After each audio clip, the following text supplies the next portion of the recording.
Paano makakuha ng libreng pera galing sa World App? I-download ang World App sa Play Store o App Store. I-type sa search bar ang World App. I-install ang World App at maghintay. Pagkatapos mag-install, i-open ang World App.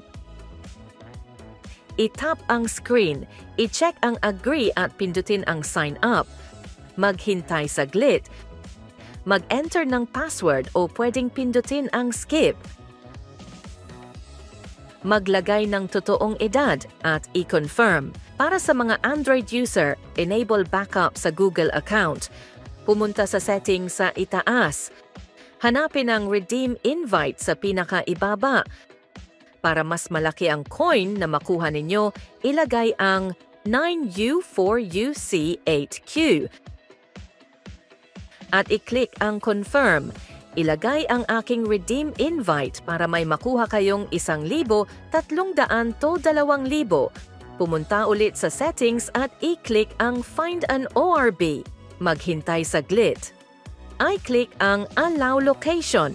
Mag-book ng appointment sa isang ORB location malapit sa'yo. Pagkatapos ay i-tap ang schedule appointment. Mamili at i-tap ang available na date at mamili ng oras at i-tap ang book appointment.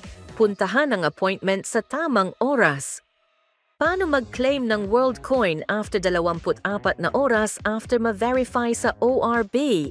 I-open ang World App. Sa Home tab, i-tap ang World Coin. I-tap ang Claim sa World Coin. At i-tap ang Claim with World ID. Mula sa default na vault, i-select ang spending sa ibaba. At i-tap ang Continue button, mag-scan ng face.